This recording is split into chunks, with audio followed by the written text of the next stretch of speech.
Hi. So today I want to talk about the elephant in the room, basically. Money. We're British and basically nobody talks about how much they earn, how much their outgoings are. Yet we all moan about we don't have enough money for all the things that we want, as opposed to the things that we need. So first of all, we need money for living generally, so we need it to pay our rent or our mortgage, and then we need it to pay all the bills.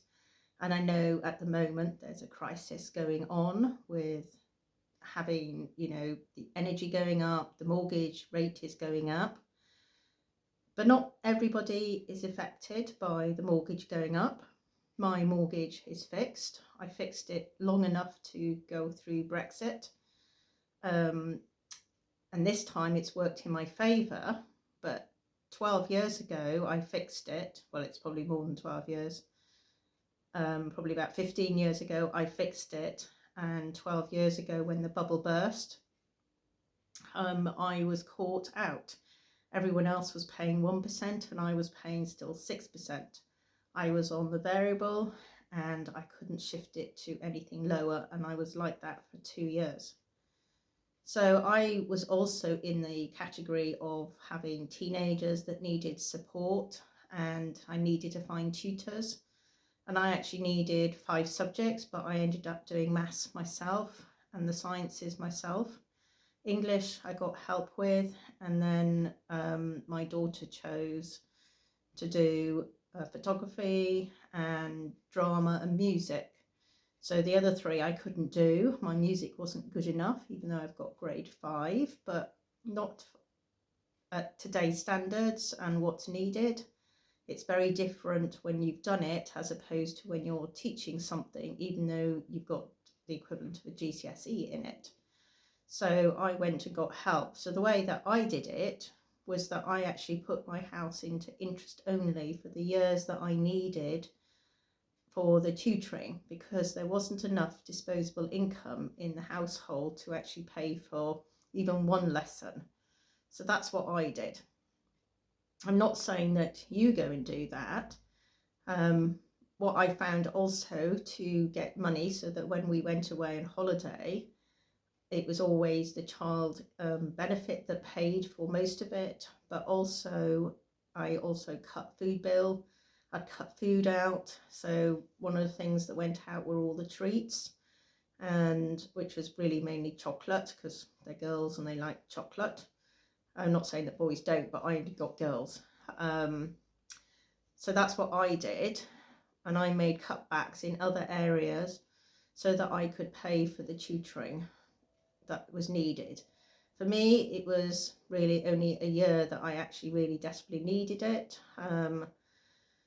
maybe a bit longer, but mainly actually she did it in a year, so that was in her year 11 that she needed the extra support. And the reason was that she was being homeschooled, and we discussed it, and she wanted to go to college and they required 5 GCSEs, so she did 5 basically, and she did them all in 1 year. I did try to get her to do them earlier, to start them earlier, to do one at a time, because that's what the homeschool community tends to do, and so it takes the pressure off, but she wouldn't do it. So that's what we were left with. Right, so why did I tell you my story? Because I have been there. Parents never have any money. Their children always demand things, and it's just deciding what actually is the priority. Now, I chose education over everything else because I know that without an education, you don't really have any hope of getting a job. And that's even a basic education. So with GCSEs, because everything now asks for English and maths GCSEs and a broad GCSE base, as well as depending what you want to do. So if you want to do medicine, that means you have to go on to do A-levels, and A-levels are now really hard. So instead of making the exam paper harder, which they did do as well, but they also made the material harder. So they've brought down stuff that you would do normally at degree. So some of the stuff that is being taught was scrapped because they decided, powers to be decided decades ago that it was too hard. And 5 years ago, they brought it back. And then there's also things that happened in the GCSE which were brought down from A level, such as titrations, which should have stayed in A levels, really, as opposed to being brought down. And I know that lots of tricks are taught now as opposed to understanding. So also in the papers, teachers are going to start to be cut, or schools are going to start closing because of the energy crisis and the bills going up. So what are you going to do? Are you going to sit at home and hope that for the best? That might have worked in past years, but not necessarily in the future years. So parents now have to think about what's best for their own child and their own children. And I know most parents have more than one child. I've got friends who've got 20 children, and I've got friends who's only got one child. And yet you want the best for all of them. So really, the elephant in the room is money, and money is really hard to talk about. So when you're considering looking for a tutor, think about your budget.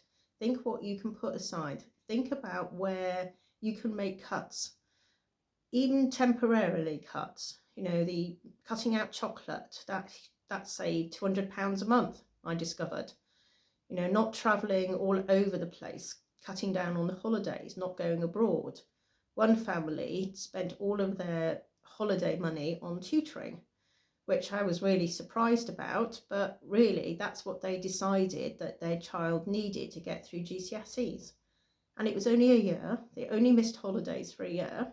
Afterwards, they went on holiday.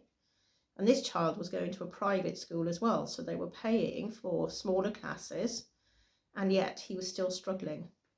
So he came into one of my groups and excelled, basically. So decide what you're going to spend. Now, most tutors charge by the hour. I charge by the month. So I started doing this in lockdown, and I found that everybody preferred it because they knew exactly how much was coming out each month. They knew that it was 120, 150, 100 and whatever, 300, depending on how many classes they had in the week. So some people had 3, some people had 2, and some people had 1. And what I decided to do was just add up all the weeks, which is round about 40 weeks that I tutored for, and then I divided it by the number of months, which is usually around about 10 months. And so that's how I came out with the figure that I came out with. And when you add it all up and you do all the 3, so December is like 3 weeks, but then we've got 5 months which have, 3 months that have 5 weeks in, and then you've got the 4 weeks. And if you miss a class, it doesn't matter because you can catch up because the lessons are recorded.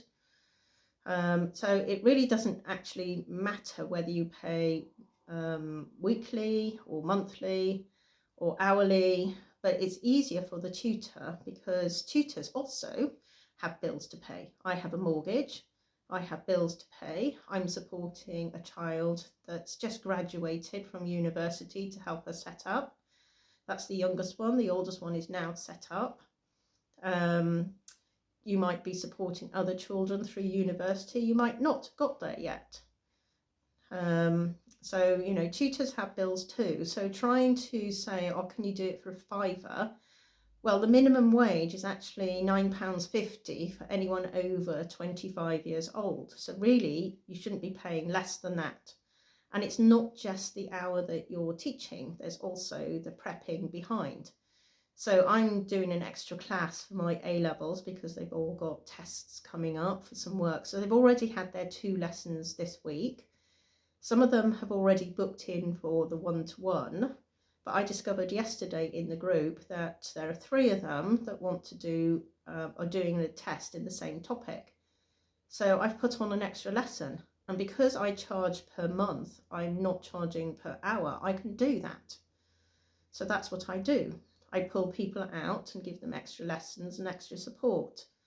If I was charging per hour, then it would cost you an awful lot more than I'm charging for per month. But it all works out about the same. Now, I love teaching chemistry, and if I could teach it and not have to worry about whether I can pay my bills or not, then maybe I would do it for £10 an hour. But I can't pay my bills on £10 an hour.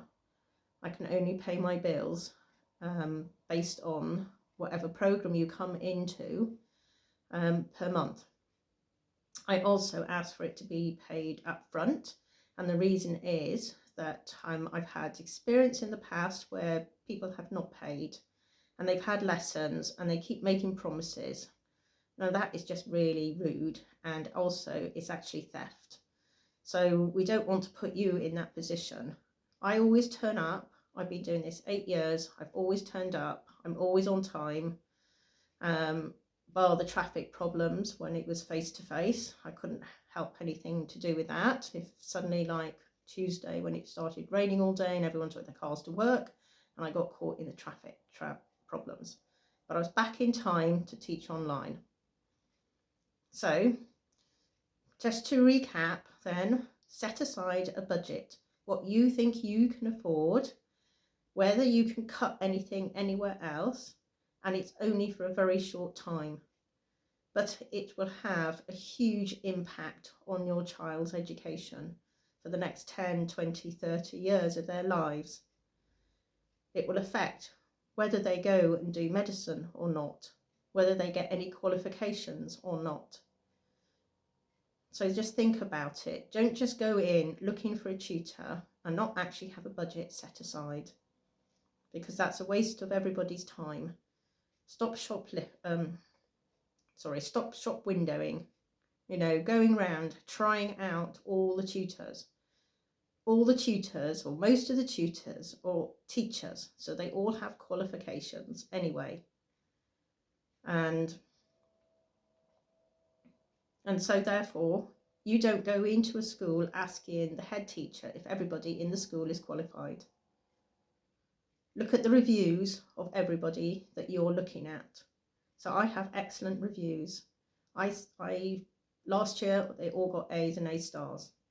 But that's been the case all the way through for the last 8 years that they've done that as well. But you can look at my reviews. You can look in my website. You can look at my Facebook page, the reviews in there. I can send them to you if you really want them as well. And if you really want a reference, I can get a reference from you from one of my past students. Although she's written on Trustpilot, so there are loads of reviews on Trustpilot too. I just asked the parents to write a review about what they thought about my classes and my teaching. So it's not just my word for it, but I also have a PGCE as well. And I've done 5 years of training, and you're asking for £10. Would you want to work for £10 after 5 years of training? No. So why do you ask the tutors to do that? I know some tutors offer that, but really it's below the minimum wage, and it's legal as a result of being below the minimum wage. So, in summary again, when you go and look for a tutor, make sure you already have a budget set aside. You decide how much that you can afford, whether you can make cutbacks elsewhere, and you've got your child's best interests in the forefront of your mind. So thanks for listening, and see you soon. Bye.